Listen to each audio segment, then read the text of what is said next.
сайн сурагчдаа ундрахаан мэдээллийн хөтөлбөрийн ээлж дугаар эхлэхэд бэлэн болсон байна. Та бүхэндээ мэдээг танилцуулъя. За Хинтээ аймгийн төрийн албан хаагчид өнөөдөр тэрбум мод үндэсний хөдөлгөөнд нэгдэж 10.6 газарт 5,000 ширхэг модыг тарилаа. За Хан Хинтээ уулын аймаг байгуулагдсны түүхт 100 жилийн эх хонд тохиох бөгөөд тус мод за үндэсний цэцэрлэг түрээлэн болон хөгжгөөрөө онцлогтой юм а. Хинтээ аймагт тэрбум мод үндэсний хөдөлгөөний хүрээд нийтдээ 30 сая мод тарих бөгөөд үүний 400 мянган модыг энэ жил тарихаар төлөвлөсөн.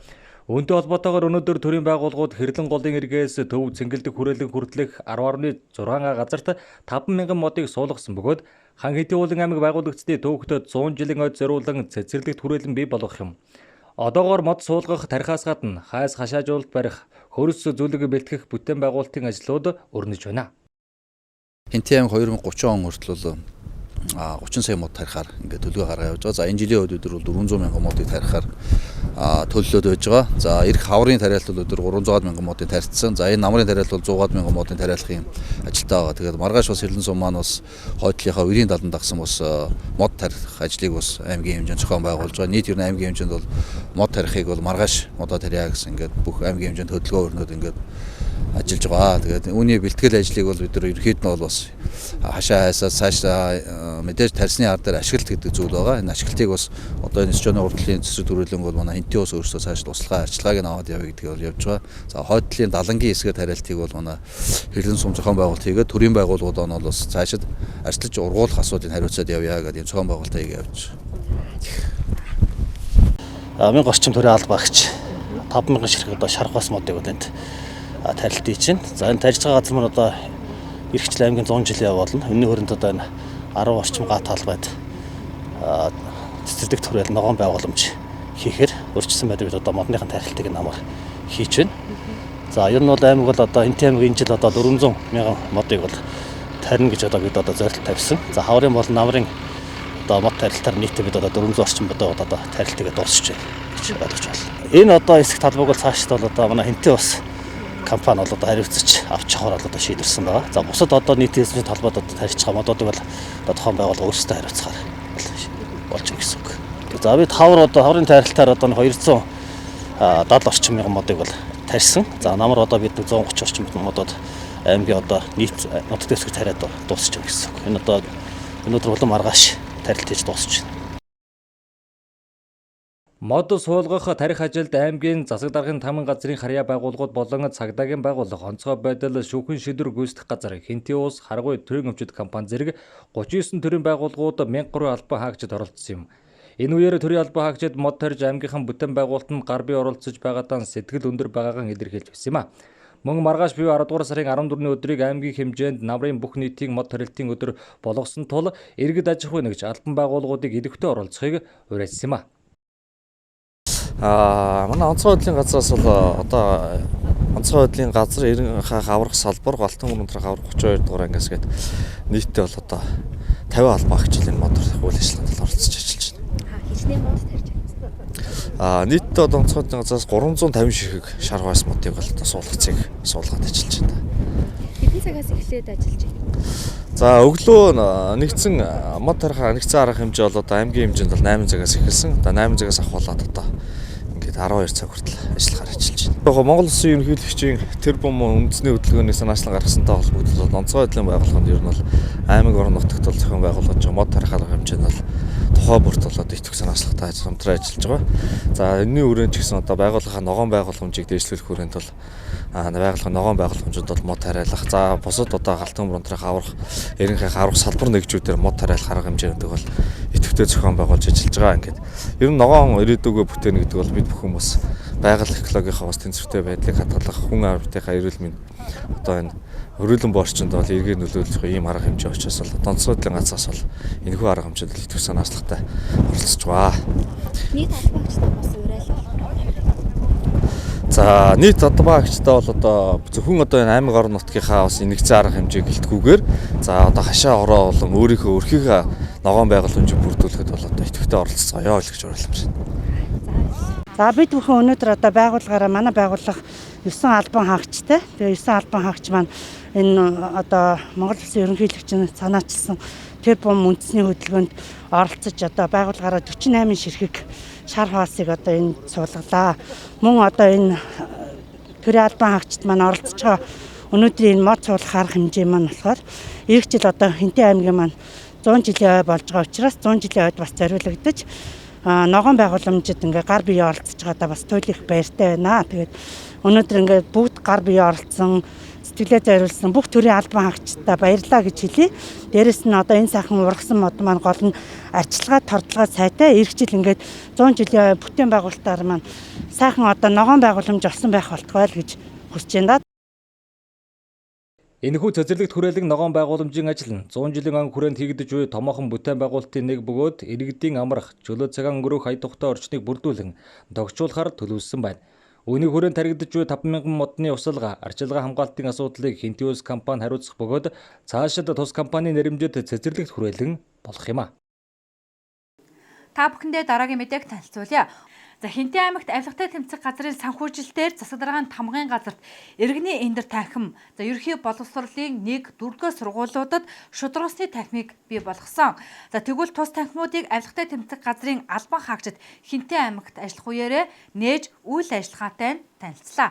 Энэ талаарх мэдээллийг одоо хүлээн авч ирсэн үү? Тийм учраас эндээс их зүйлийг олж мэдээрээ. Багш нар маань ч гэсэн бас энэ дээр бас сайн чиглүүлж ажиллах ба их зүйлийг олж мэдээсэй гэж та бүхэнд хүсэж байгаа. Тийм учраас бид нар энэ ажлын хүрээнд шударгасны клубүүдэд хичээл заах, энэ ерөнхий боловсролын сургуулийн багш нарт энэ шударгасны хичээлийг яаж илүү сонирхолтой, илүү үр дүнтэй, илүү оролцоо тулгуурлаж явуулах вэ гэдэг арга зүйн бас 2 өдөр өнөөдөөс эхлээд бас маргааш 2 өдөр зааж сургаж чиглүүлж өгөх юм аа. За ингээд бүгдээрнийх нь клубтэй идэвхтэй ажиллаарай. Бүгдээрний сургалт хөтөлбөрийн өндөр амжилт хүсье. Клубийнх нь үйл ажиллагаанаас амжилт хүсье. Бүгдээ баярлалаа. Авилга ашиг сонирхлын зөрчлөөс урьдчилан сэргийлэх, соён гэгээрүүлэх ажиллагааны талаарх мэдээллийг иргэдэд хүргэх, иргэд үзэгд бодлоо аймгийн удирдлагууд болон олон нийтэд чөлөөтэй илэрхийлэх боломжийг бүрдүүлэх, ил тод байдлыг хангах зорилгоор авилгатай тэмцэх газрын дэмжлэгтэйгээр Хинтээ аймгийн засаг даргын тамгын газарт иргэний эндэр танхимыг тогтоож байгуулсан. Тус танхим нь 9-р сараас эхлэн үйл ажиллагаагаа явуулсан бөгөөд авилгатай тэмцэх газрын урьдчилан сэргийлэх, соён гэгээрүүлэх хилцээ ахлах ажилтан ахлах комиссар Цэнд Аюушаар ахлуулсан ажлын хэсэг Хинтээ аймагт ажиллах үеэрээ аль бие ёсоор нээлээ. Мөн энэ үеэр танхим үйл ажиллагаа явуулах хугацаанд хэрхэн ажилласан, ямар үр дүнгууд гарч байгаа талаар төрийн захиргаа удирдлагын хэлтсийн дарга Гантулга танилцуулсан юм а. Тийм одоо мэдээлэл авах хэрэг. За мөн иргэд одоо аймгийн удирдлагуудад одоо цаг үеийн шинжтэй мэдээллийн дагуу уулзалт хийх, за санаа оноогоо хэлэх, за иргэдийн санал онолыг одоо аймгийн удирдлагууд за шийдвэр гаргахчны төвшөнд хүргэх одоо зорилгоор за мөн одоо авилга аш сургалтын зөрчил урьдчилан сэргийлэх чиглэлээр бол иргэний эндэр танхимыг бол битгхэн байгуулаа явж байна. За авилгатай тэмцэх газрын санхүүжилтээр. За ер нь гол зорилго бол за аймгийн удирдлагуудтай иргэдийг тогтсон одоо нэг цаг өдөрт уулзуулах, за мөн иргэдийн санаа бодлыг олон нийтэд хүргэх, за мөн тэдгээр иргэдийн одоо санаж бодож байгаа зүйлийг одоо сошиал орчин заавал мөн одоо олон нийтийн хэрэгслээр бусдад түгээх гэсэн иймэрхүү зорилготойгоор бол иргэний эндэрээ байгуулаад битгхэн одоо ажиллаж байна. За иргэний эндэрээ байгуулаад бол одоо нэг сар гаруй хугацаа болж байна. За энэ хүн хугацаанд бол нийтдээ 18 орчим иргэн бол тус танхимаар бол үйлчлэг авсан. За санаа бодлоо илэрхийлээд ингэ явж байна. За мөн одоо төрийн албан хаагчтай холбоотой одоо өргөдөл хомтолтой холбоотой асуудал нэлээд байдаг. За энэ дээр сүүлийн одоо за өмнөх 16-аас 20 оны байдлаар битгхэн бол судалгаа авч үзсэн. За ингээд бол жилд бол Хинтээ аймгийн хэмжээнд төрийн албан хаагчийн одоо үйлчлэгээ, ёс зүй, за мөн одоо ёс сургалттай холбоотой нэг 40-оос 50 орчим жилд гомдол ирдэг байсан. За эдгээр гомдлууд бол ерөөхдөө яг иргэнд одоо шууд үйлчлэгээ үзүүлдэг, за контакт үүсдэг, газар ярилцаа барилга одоо байгуул татварын бол улсын бүртгэл, нийгмийн даатгал, авт тээвэр гэх мэт одоо байгууллагууд дээр бол ирдэг ийм судалгаа бол гарсан байна. За тэгэхээр судалгааны одоо дүнд үндслээ бид нэр за үнэлгээний төхөөрөмж, за дууд урсны хяналтын системийг бол одоо сая нэр дурдсан нэг 8 байгууллагын 111 албан хаагчдаар бол тавьсан байна. За 2021 оны 6 сараас эхлээд бол за туршилтаа дуусгаад ингээд албан ёсоор хэрэгжүүлж эхэлсэн. За 2021 онд бол яг одоо төрийн үйл ажиллагаатай холбоотой, төрийн албан хаагчтай холбоотой одоо 7 гомдол ирж ингэж огцсон буурсан байгаа. Хяналтын системийг нэвтрүүлсэн. За 2021 онд бол 1 гомдол, 22 онд бол ингэж ирсэн байна. Тэгэхээр бол энэ үнэлгээний төхөөрөмж за хяналтын одоо дууд урсны систем бол маш одоо үр дүнтэй байна гэж бид хүмүүс бас харж байна. Тэгэхээр албатай тэмцэх газраас бол иргэн төрийн байгууллага хувийн хвшлийн зүгээс иргэн одоо байгууллагын зүгээс ирүүлж байгаа аливаа сурсан сэргийлэх санал наалгал дэмжиж ажиллах юм чиглэлийг бас хэрэгжүүлдэг. За энэ хүрээнд өдрөөс аливаа сурсан сэргийлэх чиглэлээр төрийн байгууллагууд, аймгийн судалгааны тамгын газар, мөн сургуулиуд гэх төрийн байгууллагатаас хамтан ажиллагааг өргөжүүлж байгаа. За Хинтээ аймгийн зүгээс бол ирүүлсэн иргэний эндэр буюу төрийн байгууллагуудын үйл ажиллагааны ил тод байдлыг, дээлтэй байдлыг хангах чиглэлээр бас энэ санаачлалууд гаргаад ажиллаж байгаа ажлуудаар бид нар бас хамтан ажил дэмжлэг зохицуулалтуудыг үзүүлж ажиллаж байгаа.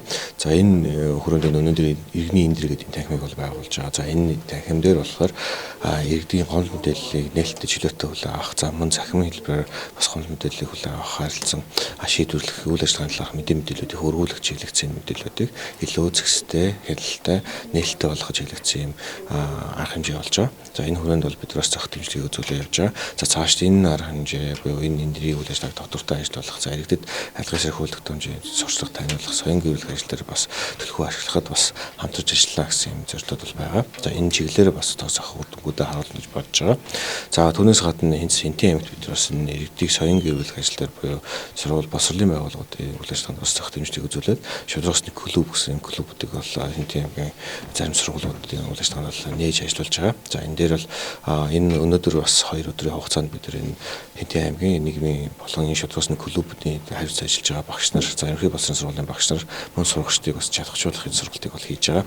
Өөрөлдөл шудраг ёсны агуулга хөтөлбөрийг хэрхэн сурагчдад олгох юм бэ? За мөн гэр бүлээр сурагчдад дамжуулж гэр бүлд мөн хэрхэн зан үйл зөв шудраг байдлыг энэ түгээх үедийг энэ аргачлал, арга зүйг бас бид өнөөдөр 2 өдрийн сургалтыг бас давхар хийгээ явж байгаа.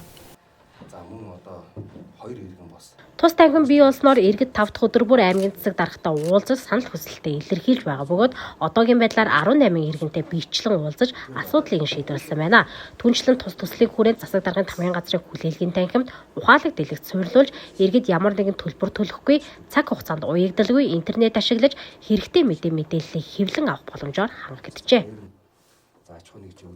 За мэдээж иргэний эндэрхийн танхимыг бол бас байгуулсанд бол нийт бас яг ирж байгаа бид нар 7 хоногийнхаа 5 дахь өдрөөс застрахын эрэгтэй уулз өдөр бол зохион байгуулдаг. Гэхдээ миний хувьд бол ажил авсаас хойш бол заавал 5 дахь өдөр биш, ер нь 7 хоног завтай тусмаа эргээд энэ иргэний эндэрийн танхимыг хариуцж байгаа дээр бас иргэд маань өөрсдийнхөө бүртгэлийг өгөөд тэгээд бид нар миний зав чөлөөний үед өдөө гадаа яваагүй энэ үедээ бол бид нар бол дуудаж бас эрэгтэйгээ уулзах энэ зохион байгуулалтыг бас энд хийгээ явж. Тэгээ энэ иргэний эндэр маань бол энэ дээрс бас иргэдийг хүлээж авах бас аятай тогтоо орчныг бас юм бүрдүүлсэн сайхан танхим болж байгаад бас амин даргын тамгын газрын нэр бас аливаа тэнцэх газрын хамт олон бас баярлсан таларсан бас илэрхийлье. Аливаа зүйл ил байх, тод байх тусмаа түүний ард бол авилга хэл ахвал гэдэг зүйл бол бас багаснаа гэж бол бидний хувьд бол аймгийн орны төлөв үздэг юм. Тийм ч учраас бид нар аливаа ер нь үйл ажиллагаануудынхаа бол нээлттэй ил тод байх үүднээсээ бол одоо нэг саяны тендер үнэлгээний хороо өдөр хурлах бид нар бас танхимыг өгчүүлсэн байгаа. Тэр нь бол гаднаас хяналттай, камертай эргээд бид нар тэрийг хянах юм боломжтой. Үүний үр дүн ч гэсэн бас жилээс жилд гарч байгаа үнэлгээний хороноос гарч байгаа гомдол харьцангуй багасж байгаа. Энэ оны 22 онд гэхэд бид нар бол нэг л гомдол гарсан. Өмнөх онууд бол бид нар бол жилдээ 4-5 гомдол гардаг байсан. Энэ ингэснээр бас энэ үр дүн гарч байна гэж бас үзэж байна.